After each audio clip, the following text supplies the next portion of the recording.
The year was 2247, and humanity had no idea that they were being watched.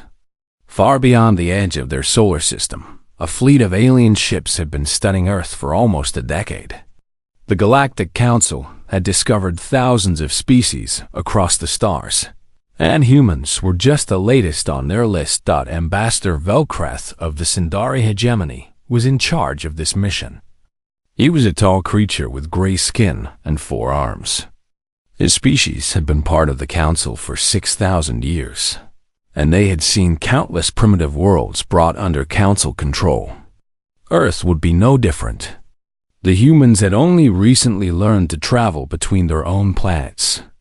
They were children compared to the ancient civilizations of the galaxy. Velkreth ordered his fleet to move into orbit around Mars. 12 ships in total, each one considered powerful by galactic standards. He sent a message to Earth in their primitive radio signals, announcing his arrival and requesting a meeting. The humans responded within hours.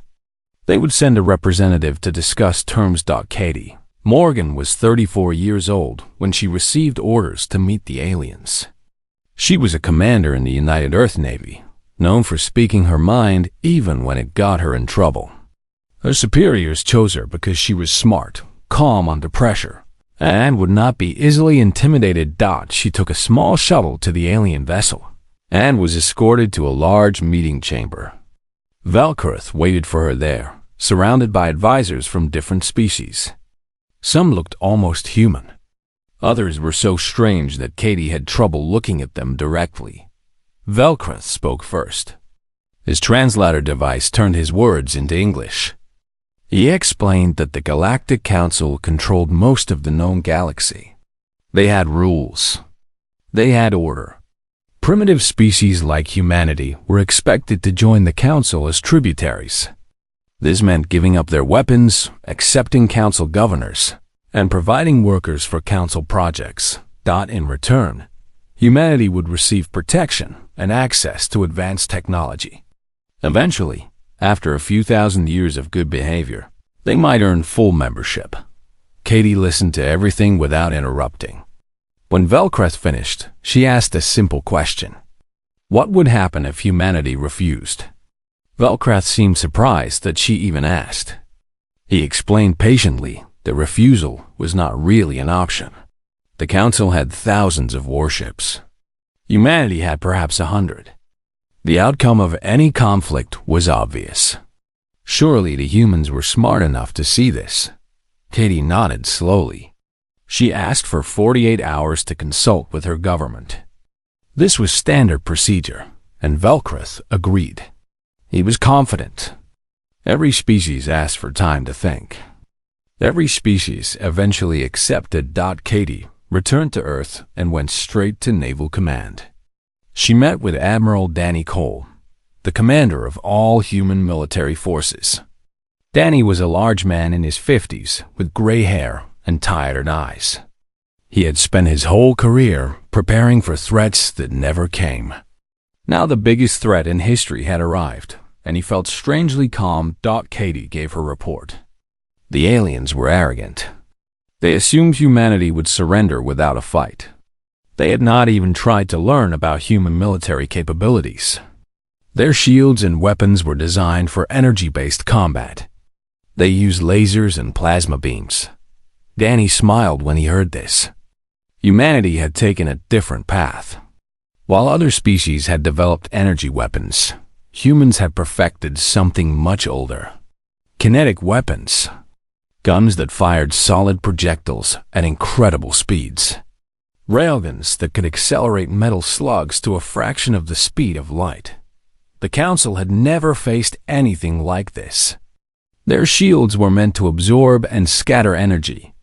They would do almost nothing against a chunk of metal moving at 50,000 kilometers per second. Danny made his decision. He ordered the destroyer Constellation to prepare for combat. It was one of humanity's newest ships, built in secret over the past 5 years. On the outside, it looked crude compared to the elegant alien vessels. But inside, It carried weapons that could punch through anything. 40-7 hours after Katie's meeting with Velkrath, she sent a message to the alien fleet. Humanity had considered the Council's offer.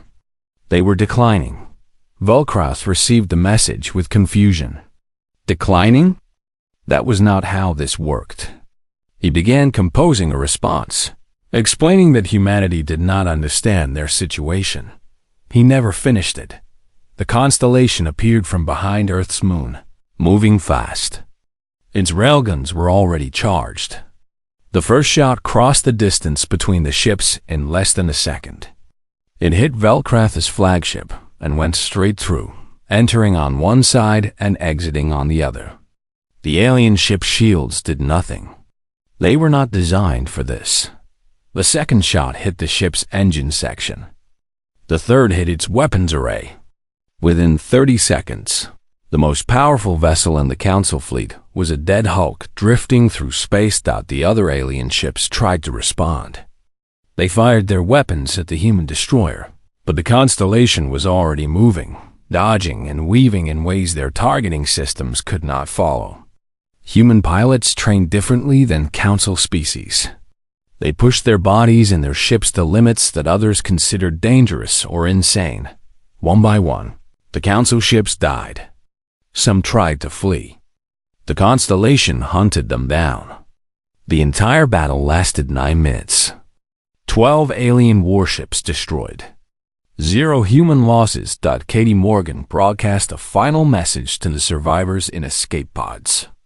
She told them to inform the Council that humanity was not accepting visitors. Sol system was closed. Back on Earth, people watched the battle footage in shock. They had won. Against an enemy that controlled the galaxy, they had won. Admiral Danny Cole stood in his office, looking out at the stars. His aide, a young lieutenant named Sophie Bell, stood beside him. She was 26 years old and had never seen real combat before today. Danny asked her if she thought the aliens understood the message. Sophie shook her head. She said no. She thought humanity had just made the Council very angry. This was not the end. It was the beginning. Danny nodded. He knew she was right. The Council would come back with more ships. Many more. Humanity needed to prepare. Across Earth, factories began working overtime. Shipyards that had been building slowly now operated around the clock. Scientists who had been working on theoretical projects received unlimited funding and urgent deadlines. The human species had announced itself to the galaxy in the loudest possible way. Now, they had to survive the response. Katie Morgan was promoted to captain and given command of her own ship. She spent the next weeks training her crew for battles that would make today's fight look small. She did not know when the Council would return, but she knew they would. And when they did, humanity would be ready. The Galactic Council had not lost a battle in 4,000 years. When news of the disaster at Earth reached their capital world, the reaction was disbelief. 12 warships destroyed by a single primitive vessel? It had to be a mistake. Some kind of trick or miscommunication. But the evidence was clear. Survivors from the destroyed fleet told stories that spread across the galaxy. The humans had weapons that could not be stopped.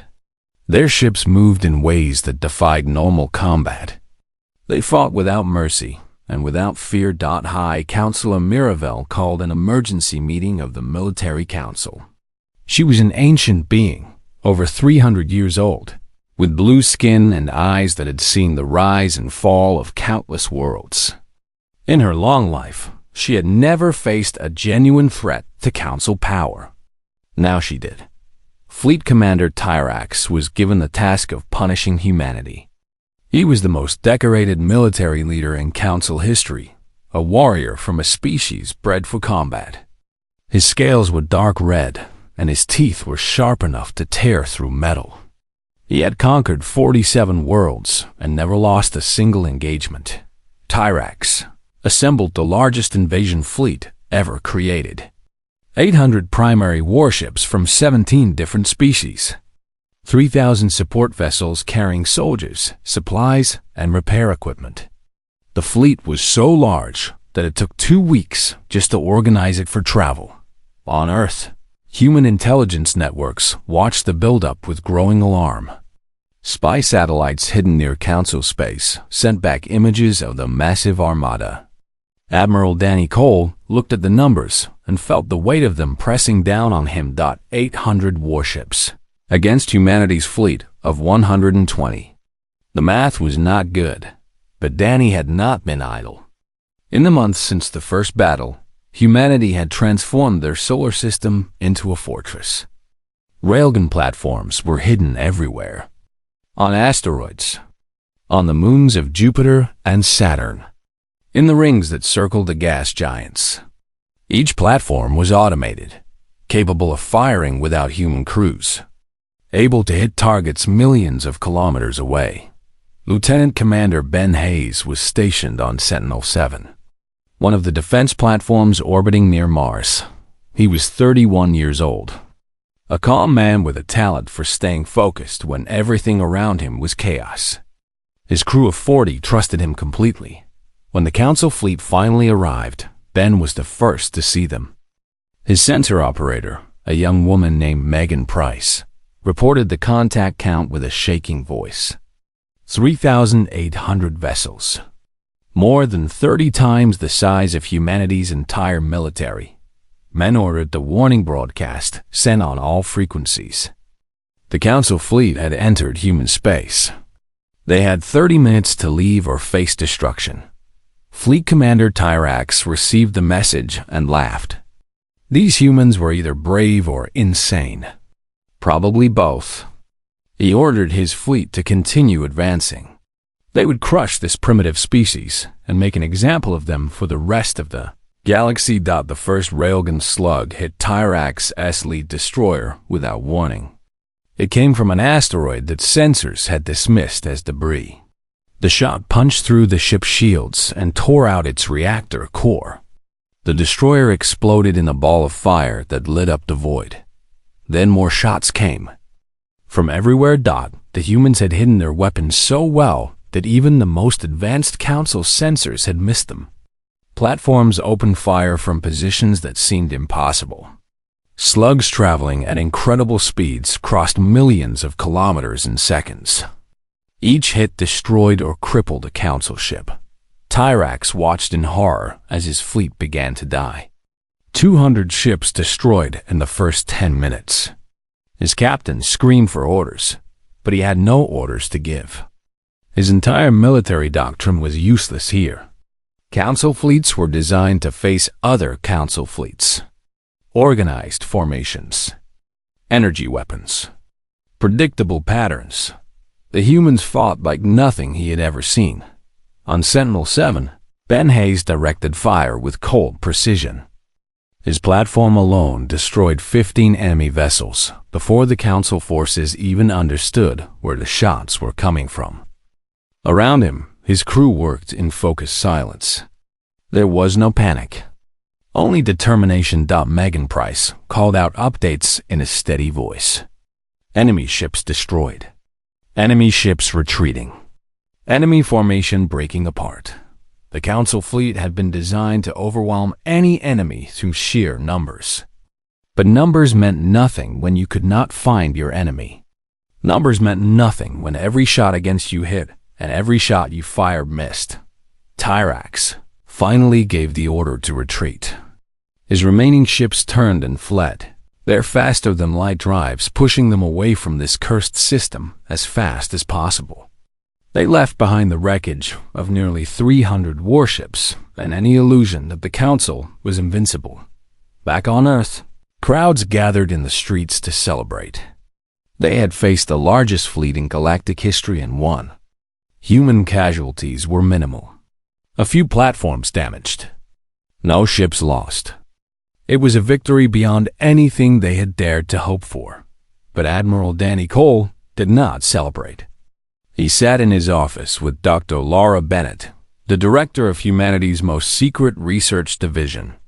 Laura was 45 years old, a physicist who had spent her career working on projects that most people considered impossible. Danny asked her the question that had kept him awake for months.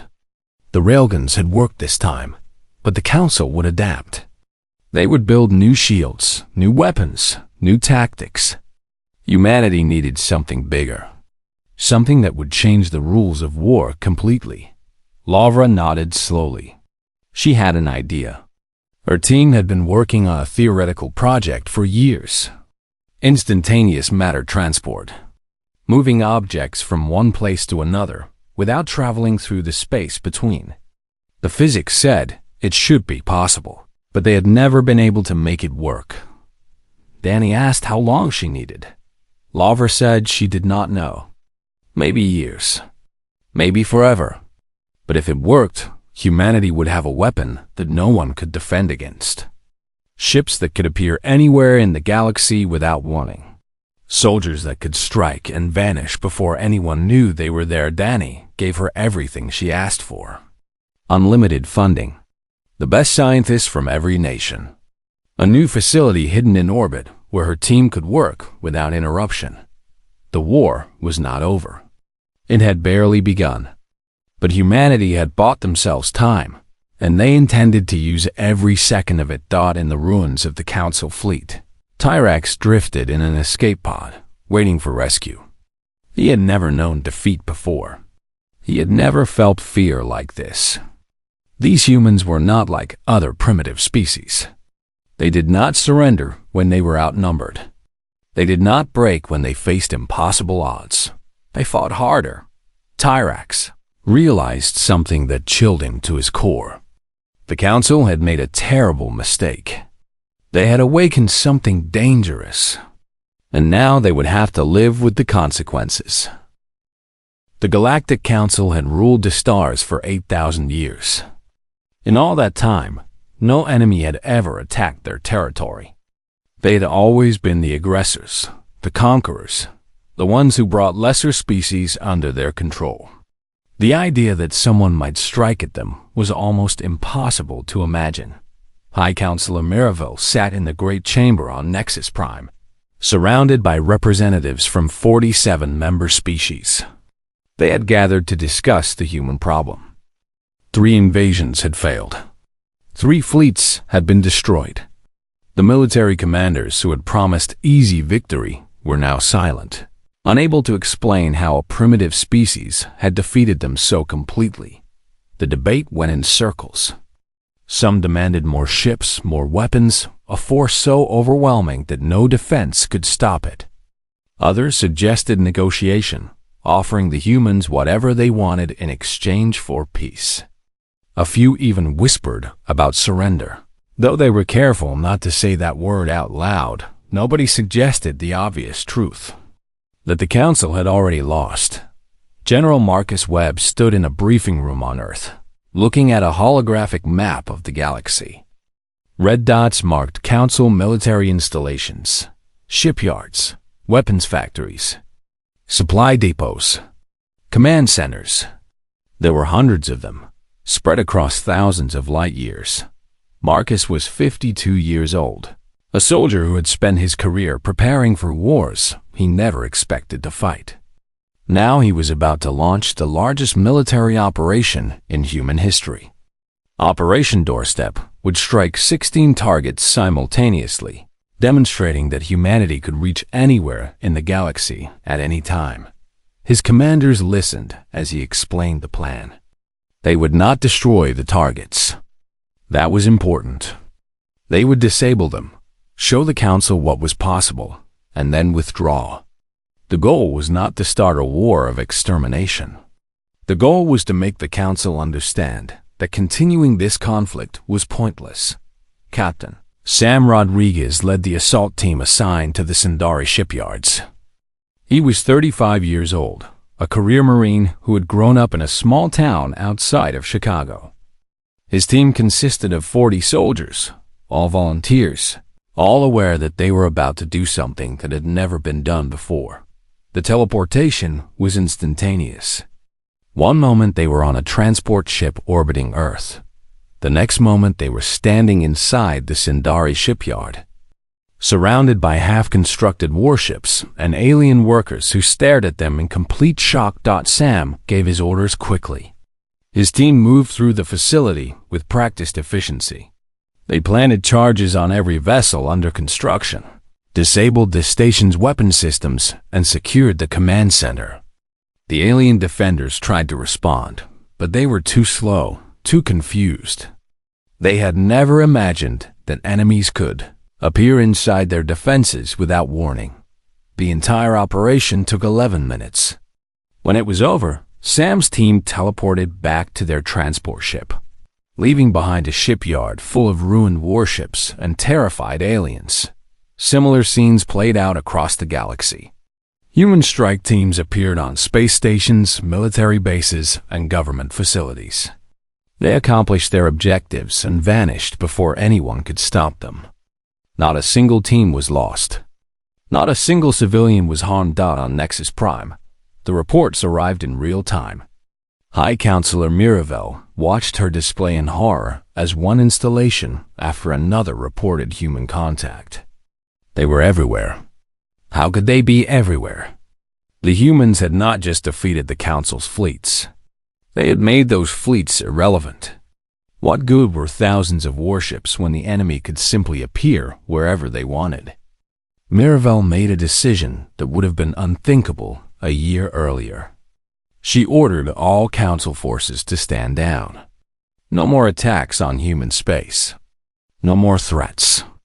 The war was over. The Council needed to negotiate. Ambassador Velkreth received his new assignment with a mixture of fear and resignation. He was being sent to Earth as the Council's representative, the same Earth he had tried to conquer 2 years ago. The humans had specifically requested him, though he did not know why. His ship approached the Sol system slowly, broadcasting peaceful intentions on all frequencies. Human vessels escorted him through their defenses, past the railgun platforms and sensor arrays that had destroyed so many Council ships. The sight of all that hidden firepower made his scales itch with anxiety. Katie Morgan was waiting for him when his shuttle landed on the human orbital station. She was older than he remembered, her face marked by the stress of 2 years of constant warfare. But her eyes were still sharp, still dangerous. She offered her hand in the human greeting gesture. Velkreth hesitated, then accepted it. Her grip was strong. Katie welcomed him to the Sol system and asked if his journey had been pleasant. It was the same question he had asked her 2 years ago, when he had expected her species to surrender without a fight. The memory felt like it belonged to another lifetime. Velkreth admitted that his journey had been educational. He was beginning to understand what humans meant when they used that word. They walked together through the station, surrounded by human soldiers who watched Velkreth with guarded hostility. He could not blame them. His people had tried to enslave their entire species. The fact that they were willing to talk at all was more generosity than he deserved. The negotiations took place in a simple conference room with a view of Earth below. Velkreth had expected demands: territory, resources, revenge. The humans had earned the right to take whatever they wanted. Instead, they asked for something simpler. They wanted the Council to leave them alone. They wanted the tributary system abolished. They wanted every species in the galaxy to have the right to determine their own future. Velkreth was confused. The humans could have demanded anything.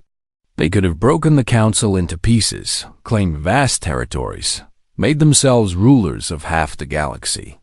Instead, they wanted freedom. Not just for themselves, but for everyone.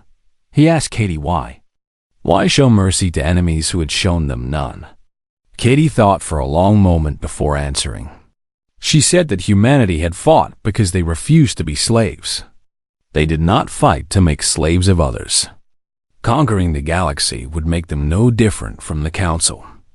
That was not who they wanted to be. Velkreth looked at this strange human female and felt something he had not experienced in centuries of diplomatic service: respect. These humans were not just powerful. They were something more. They were Principal. He returned to Nexus Prime with the human terms. The council debated for 3 days, but the outcome was never really in doubt. They had no choice. The alternative was destruction. The Treaty of Geneva was prepared for signing. The galaxy would never be the same. 18 months passed after the second battle. The Galactic Council did not send another fleet, but everyone knew they were preparing. Their shipyards worked constantly, building new vessels with upgraded shields. Their scientists studied the human weapons, trying to understand how simple metal projectiles could cause so much damage. On Earth, humanity was also preparing. But their focus was not on building more railguns. Their focus was on something far more ambitious. Dr. Paul Martinez stood inside the largest machine humanity had ever built. It filled an entire space station, kilometers of quantum processors and energy conduits wrapped around a central chamber. His team called it the displacement array, but most people just called it the door. Paul was 38 years old, a quiet man who preferred equations to conversation. He had spent his entire adult life working on theoretical physics, studying the nature of space itself. 3 years ago, the idea of teleportation had been nothing more than mathematics on a screen. Now it was real hardware floating in orbit. His assistant Claire Adams ran the final system checks. She was 29, brilliant and nervous, her hands shaking as she entered commands into her console. They were about to attempt something that the entire galaxy believed was impossible: instantaneous transportation of matter across interstellar distances. The test subject was simple: a small probe, no larger than a basketball, equipped with sensors and a radio transmitter. If the experiment worked, the probe would vanish from the station and reappear 3 light-years away, near a monitoring satellite they had placed there months earlier. Paul gave the order to begin. The machine hummed to life. Energy readings spiked across every display. The probe sat in the central chamber, surrounded by fields of force that bent the fabric of space itself. For a moment, nothing seemed to happen. Then the probe was gone. Claire stared at her empty screen. The probe had simply vanished. No flash of light. No sound. One instant it was there, and the next it was not. Paul held his breath, waiting for the signal from the distant monitoring satellite. The seconds stretched into minutes. Claire began to worry that something had gone wrong, that the probe had been scattered across the void between stars. Then the signal came through. The probe was there, 3 light-years away, transmitting data as if nothing unusual had happened. The teleportation had worked perfectly. Claire made a sound that was half laugh and half sob. She could not believe what they had just accomplished. Centuries of physics had said this was impossible. Every scientist in the galaxy had agreed that matter could not be moved without passing through the space between origin and destination. Had all been wrong. Paul immediately began calculating the next steps. The probe was small. They needed to scale up. Ships, weapons, people. If they could teleport an entire warship behind enemy lines without warning, no defense would matter. No shield could protect against an attack that appeared inside it. Admiral Danny Cole received the news within hours. He read the report 3 times, making sure he understood what he was seeing. Then he began making calls. Within a week, the entire human military was reorganizing around this new technology. Captain Kay Morgan was one of the first officers briefed on the project. She sat in a secure conference room, listening as scientists explained what the door could do. She had spent 18 months expecting another council attack, training her crew for battles against overwhelming numbers. Now those numbers did not matter anymore. She asked the obvious question: when would the technology be ready for combat use? The answer was 6 months. Maybe less if they pushed hard. The engineering challenges were significant, but not impossible. They needed to build smaller, mobile teleportation devices that could be installed on warships. They needed to develop targeting systems that could calculate arrival points with perfect accuracy. A mistake of even a few meters could be fatal.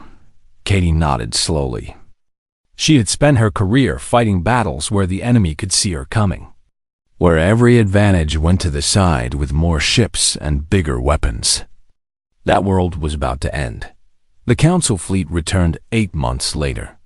This time, they brought twice as many ships as before. 1,600 warships, supported by thousands of auxiliary vessels. Fleet Commander Tirax had been replaced after his disgrace, and the new commander was determined not to repeat his failures. Human defense platforms opened fire as the fleet approached, destroying the first wave of ships just as they had done before. The Council commanders expected this. Their new shields were stronger, designed specifically to resist kinetic impacts. They pushed forward, accepting losses, confident that numbers would eventually overwhelm the human defenses. Then Katie, Morgan's assault carrier Defiance, appeared behind them. One moment the space was empty. The next moment, a human warship was there, already firing. The Council ships tried to turn, but more human vessels appeared. 10 ships, then 20, then 50. They materialized from nowhere, their railguns tearing into the Council formation from every direction. The alien fleet fell into chaos. Their formations disintegrated as ships tried to face threats that were everywhere at once. Captains screamed contradictory orders. Weapons fired wildly, hitting friendly vessels as often as enemies. Katie's voice cut through the confusion on human channels. She ordered her ships to execute attack pattern Delta. Strike fast. Hit hard. Disappear before the enemy could respond. The human ships teleported again, vanishing from one position and appearing in another. They were ghosts on the battlefield, impossible to track, impossible to predict. Every time the Council ships concentrated their fire on a target, that target was gone. The battle lasted 4 hours. When it ended, not a single Council vessel remained operational in human space. Some had been destroyed. Others had surrendered. A few had tried to flee, but human ships appeared in their path and cut them off. Katie stood on the bridge of the Defiance, looking at the wreckage floating through space. They had won again, but this time was different. This time, they had not just defended their home. They had demonstrated a capability that changed everything.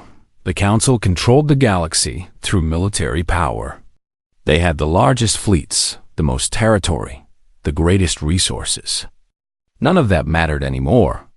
A single human ship with a teleportation drive could appear anywhere in the galaxy without warning. They could strike at the heart of Council space itself. Back on Earth, the celebration was subdued. People understood what this victory meant. The war was no longer about survival. It was about what humanity would do with their new power. Admiral Danny Cole met with political leaders from every nation. They had to decide their next move. Would they wait for the Council to attack again? Or would they take the war to their enemies? The decision was unanimous. Humanity would not wait. They would strike first, and they would strike everywhere. The galaxy was about to learn what happened when you backed humanity into a corner. The Treaty of Geneva was signed on a spring morning in the year 2250. Representatives from humanity and all 47 Council species gathered in the old European city, standing in halls that had witnessed centuries of human history. The building was ancient by human standards, its walls thick with memories of wars fought and peace made. High Counselor Miravel signed the document with her own hand, marking the end of 8,000 years of galactic domination. The Council would continue to exist, but its power was broken forever. No more tribute. No more forced labor. No more conquest. Every species would be free. The immediate effects were dramatic. Within the first year, 17 species declared independence from the Council.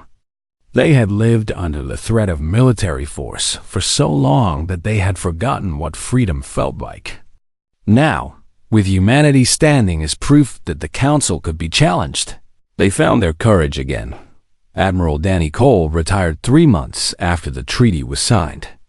He was 60 years old, tired in ways that sleep could not fix. He had spent his entire career preparing for war, and now the war was over. He did not know what to do with peace. His final address to the fleet was broadcast across Earth and beyond. Millions watched as the old admiral stood before his officers for the last time. Danny spoke about what humanity had accomplished. They had faced the most powerful empire in galactic history and won. Not through strength alone, but through determination, creativity, and the refusal to accept defeat. They had proven that no force was truly unstoppable, that even the mightiest tyrants could fall. But winning the war was only the beginning. The harder work was building something better in its place. Humanity had destroyed the old order. Now they had to help create a new one. Danny looked out at the officers who had served under his command.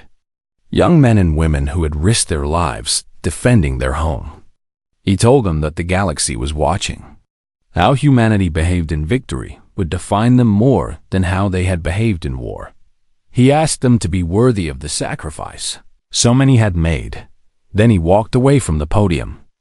And his career in the military was over. Dr. Laura Bennett continued her work after the war, but her focus changed.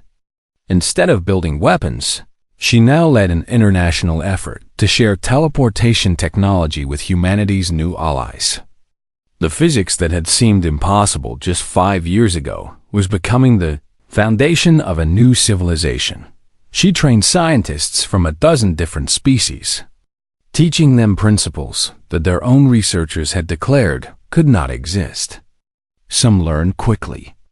Others struggled with concepts that contradicted everything they had been taught. Laura was patient with all of them. She understood something important. Technology alone had not won the war. It was how humanity had used that technology. They had fought smart, fought hard, and known when to stop fighting. Sharing their knowledge with others was not just generosity. It was insurance. A galaxy full of free peoples with access to teleportation would never again be controlled by a single power. Not even humanity. Captain Katie Morgan accepted a new assignment after the treaty was signed. She became humanity's first ambassador to the former Council species, traveling from world to build relationships based on trust rather than force. It was harder work than combat. In battle, the enemy was clear. In diplomacy, everyone was both friend and potential rival. Katie had to learn new skills, new ways of thinking.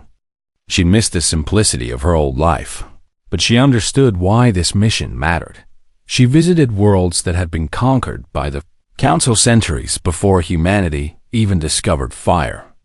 Species that had forgotten what independence meant. Her message to all of them was the same. You do not need our permission to be free. You do not need our protection. We will help you if you ask, but your future belongs to you. Some believed her.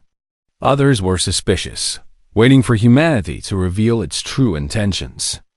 Katie accepted both reactions with patience. Trust took time to build. Humanity had proven themselves in war. Now they had to prove themselves in peace. On Nexus Prime, the Galactic Council continued to meet, but its purpose had changed. Without military force to back its decisions, it became something new. A forum for discussion. A place where species could negotiate disputes peacefully instead of through violence. High Counselor Mirabelle watched her empire transform with mixed emotions. She had spent her long life maintaining council power, believing that strength was the only foundation for order. The humans had proven her wrong. Their way was different, messier, more unpredictable. but perhaps more sustainable. She received reports from across the galaxy. Former subject species building their own governments. Trade routes opening between worlds that had never been allowed to interact.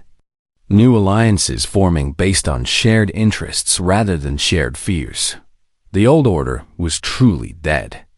What rose in its place was chaotic and complicated. There would be conflicts, disagreements, perhaps even wars. But they would be the choices of free peoples, not the commands of conquerors. Mirabelle was 300 years old. She had perhaps another century to live. She decided to spend it watching this new galaxy develop, learning from it, perhaps even helping where she could. The humans had taught her something valuable. Power that came from fear was fragile. Power that came from respect could last forever. 20 years after the Treaty of Geneva, a young Sindari diplomat named Kelvorn visited Earth for the first time. He walked the streets of human cities, amazed by how ordinary everything seemed. These were the people who had challenged the entire galaxy. They looked so normal. He met an old woman sitting in a park, watching children play. She had gray hair and tired eyes, but she smiled when he sat down beside her. He asked her if she had been alive during the war. Katie Morgan laughed at the question. She said yes, she remembered it well. Kelvorn asked what it had been like, facing the Council fleet with nothing but primitive weapons and determination. Katie thought for a moment. She said it had been terrifying.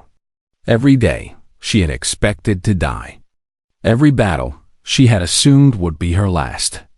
But she had kept fighting because the alternative was giving up. And humans were not very good at giving up. Kelvorn asked if she was proud of what humanity had accomplished. Katie watched the children running and laughing in the sunlight. Human children and alien children playing together without fear. She said she was proud, not of the battles they had won, but of what they had built afterward. A galaxy where different species could meet in peace, where children could grow up without the shadow of conquest hanging over them. That was worth fighting for. Kelvorn nodded slowly, understanding something about these strange, stubborn humans that his people had missed from the beginning. They had not fought to rule the Kent galaxy. They had fought to free it, and they had succeeded.